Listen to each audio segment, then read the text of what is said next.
When people ask me about my childhood, I usually smile first, which is interesting because I don't actually feel like smiling.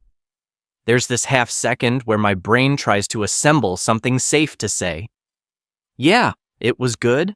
Normal, I guess. We managed. Managed is a strange word for a childhood, but that's the one that fits. It's not that nothing happened. It's not that something cinematic happened either. It's just that somewhere between 7 and 17, I switched modes from kid to operational, and I never really switched back. I remember one specific night, I was 8, I was in bed, lights off, door slightly open, not sleeping, listening. You learn the difference between normal footsteps and heavy ones, between a tired sigh and a sharp exhale, between silence that's peaceful and silence that's loaded. I remember holding my breath so I could hear better. That's not dramatic. That's just what I did. Because if I could anticipate the mood, I could prepare. If I prepared, things stayed smoother. If things stayed smoother, nothing escalated. It's funny how your body adapts. Other kids probably worried about monsters under the bed. I was monitoring tone shifts through drywall. Very age-appropriate hobby. There wasn't a single moment where someone said, "You're responsible now." It was subtler. I just noticed that when I stayed calm, things de-escalated faster. When I distracted my sibling, arguments got shorter. When I kept my own needs quiet, the room stayed stable. So I did that. I minimized. I adjusted. I became useful. People called me mature. Teachers loved that. Parents love a child who doesn't create extra problems. I wore that label proudly. But maturity usually includes choice. This didn't feel like a choice. It felt necessary. There's a psychological term for what happens when a child takes on adult emotional roles. Parentification. It sounds sterile, like a checkbox in a textbook. What it doesn't describe is the body sensation, the constant subtle tightness in your stomach, the way your ears tune into shifts automatically, the way you scan faces before you speak. I developed a sixth sense for tension, which sounds cool. It's less cool when you realize it's just hypervigilance with good PR. Control became safety, so I controlled what I could. My reactions, my tone, my volume, my needs, especially my needs. I remember once feeling upset about something small. I don't even remember what it was. Probably something completely normal for a kid. And I remember thinking very clearly, this is not the time. Not because someone told me that, because I calculated it. 8-year-olds should not be calculating emotional bandwidth, but I was. And when you do that long enough, something shifts. Your nervous system stops distinguishing between home tension and life. It just stays on. Even now, I walk into rooms and immediately assess who's uncomfortable, who's pretending, who's about to snap. It's automatic. Like background software I forgot to uninstall. And here's the irony. In actual emergencies, I'm calm. Car accident, calm. Unexpected crisis, focused. Minor chaos, I shine. But ask me to fully relax, that's where things get weird. Relaxing used to mean vulnerability. Vulnerability used to mean unpredictability. Unpredictability used to mean instability. So my body still treats rest like a potential threat, which is impressive and deeply inconvenient. Being needed feels good. There's clarity in it. If someone is overwhelmed and I can step in, everything makes sense. I know my role. I know my value. It feels structured, safe. But being cared for, that's harder. I remember a girlfriend once looking at me and saying, "You don't have to handle everything alone." And I laughed. Not because it was funny, because I didn't know how to respond.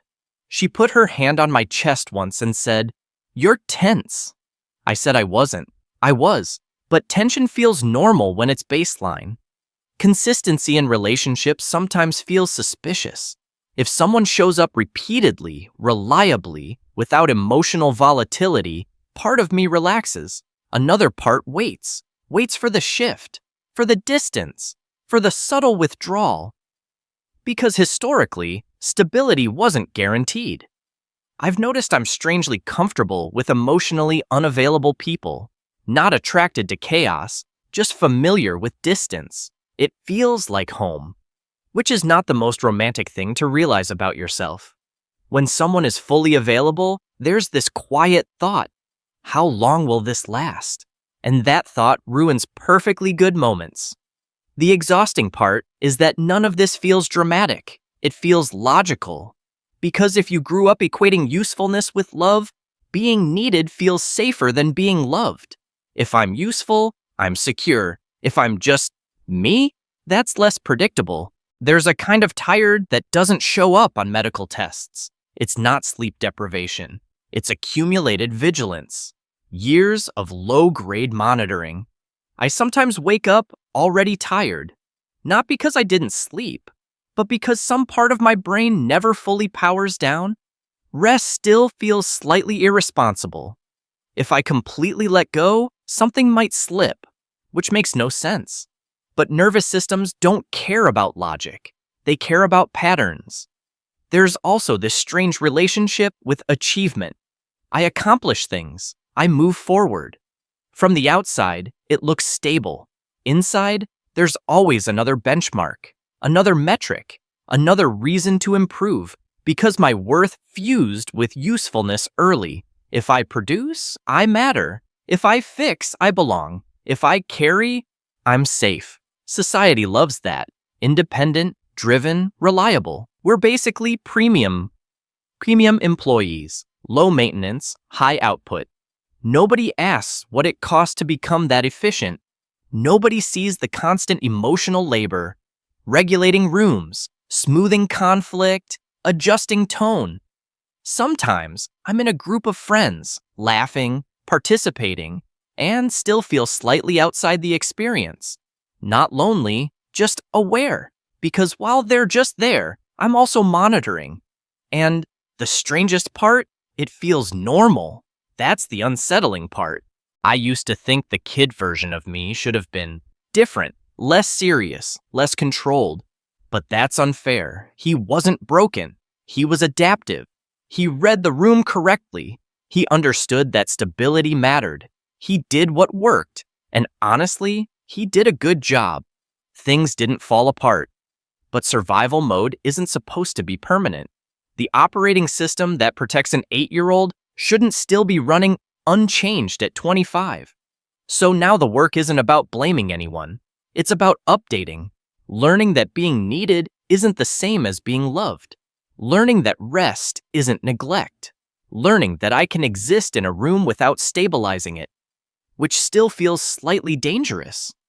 If I stop scanning, if I stop anticipating, if I stop being the one who holds everything steady, who am I? That question is louder than I expected. Because when responsibility becomes identity, removing it feels like erasing yourself. And maybe that's the real fear. Not chaos, not instability, but emptiness. If I'm not the strong one, the reliable one, the calm one, then what's left? I've been holding things together since I was 8. I got very good at it. So good that I don't actually know what happens if I stop. And part of me doesn't want to find out. But another part is curious, which is new and slightly terrifying, I guess. I'll have to see what's underneath all of that, if there's anything there at all.